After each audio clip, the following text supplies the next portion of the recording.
story because you guys catch it from all angles.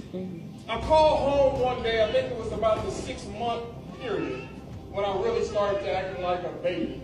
I'm supposed to be caring for American soldiers, and I was whining. So I called home to my wife and I said, let's talk.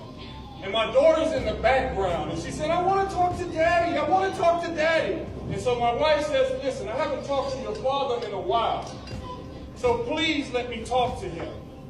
She said, and she was 7 years old, she said, I don't know why you need to talk to him, you're not even related to him.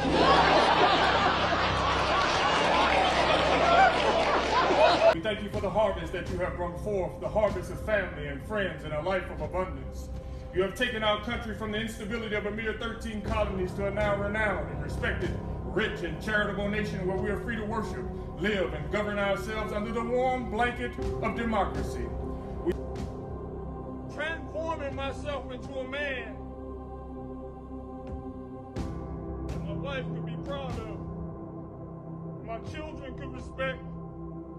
Transforming my life, giving my children a childhood that they didn't have to recover from. No, I'm just walking around this big chaplain. It's like, probably gonna try to convert us or something. But that's not my mission. My mission is to ensure that you get the best out of it. There are over 1,000 chaplains in the Army, but there are only 5 more of the Muslim faith. But my personality is so upbeat. I'm so positive. After about 3 months in any place that I'm at, people are drawn to me. Purvis Christian College in Hawkins. He left in handcuffs. I left here in a bit of trouble. I had to go to jail for some fighting. This time, he left as an honored guest speaker.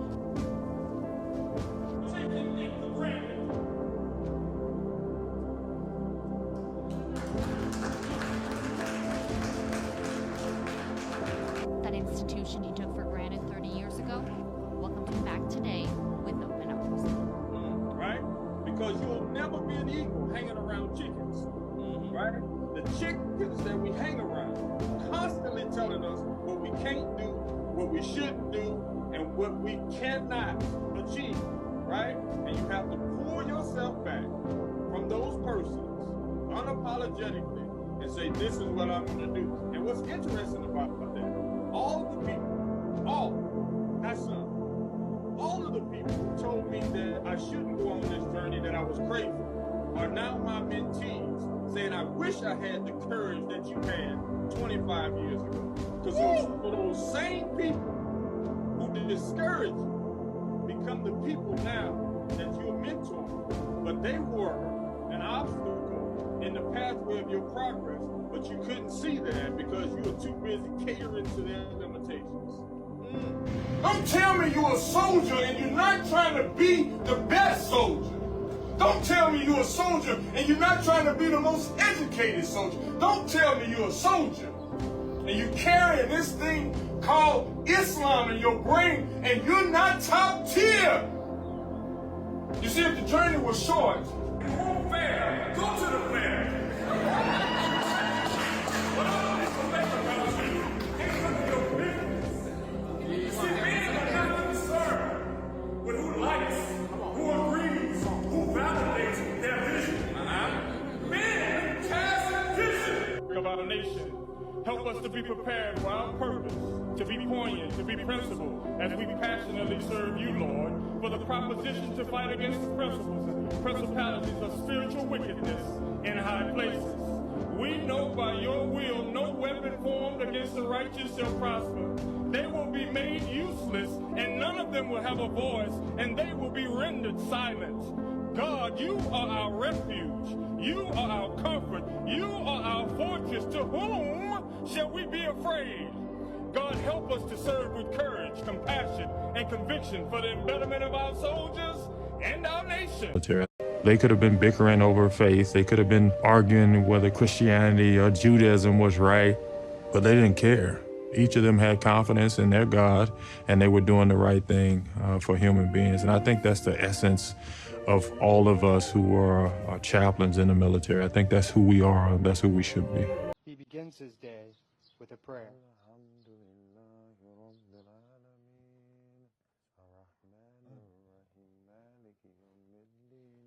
He was born Michael Barnes in Bangor, Maine. When he converted to more than 400 soldiers, his main job is to help them with any number of problems.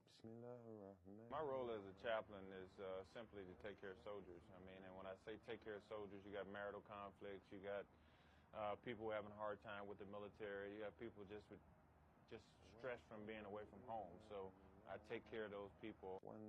Never lets his religion get in the way of relating to his soldiers. Even I teach young chaplains to be holy on your own time. And what I mean by that is, if you want to go around and correct soldiers every 5 seconds from cussing, you're not going to be here very long. You know, so soldiers sometimes cuss around me. Sometimes soldiers say some of a person to help you on life's journey. I'm almost like a civilian in uniform. I have no weapons. I mean, none. I'm just a teacher to come and help people. And divinities, that is equivalent to 72 hours. It's like 2 master's degrees. Plus, you have to have the 2 years that he's talking about before you go back to active duty. So most of us are older. Yeah. To ensure that people feel comfortable with us enough to come and talk to us. And as you know, we're all different faiths. Talk to you about feeling harassed. Well, good morning. First of all, let me say that I was mortified when I heard the news. I lived at Fort Hood for 4 years. I trained with these soldiers. I lived with them. I deployed to war with them. So my heart goes out to their families, and may God... your religion. How did they see it? Well, it was very difficult. My family was not happy because they wanted me to be a Lutheran minister. They stopped speaking to me for some time because I changed my religion. My friends were not happy because I changed my religion. And I felt very alone and very ostracized. But, you know, Islam brought me a peace. It brought me not only a peace, it brought me an understanding of who I am. I never considered myself a smart man. But when Islam came, it told us to be educated. So when the Prophet Muhammad, peace be upon him, said, education is mandatory.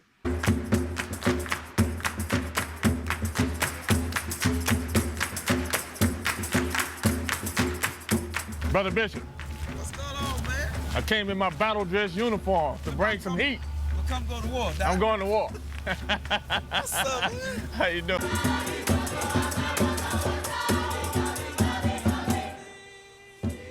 My subject is born from my own pain, my own insecurities, and my own lack of self-worth. My story began in a bedroom as a young boy of 10 years old where I was molested by a family friend. Oh, we're gonna talk today. It was that molestation that set off a sequence of events that would hover over my life for the next 15 years. And it almost ended with me taking my own life. Then I show up to your institution, angry, no self-esteem, no self-worth beyond dunking a basketball.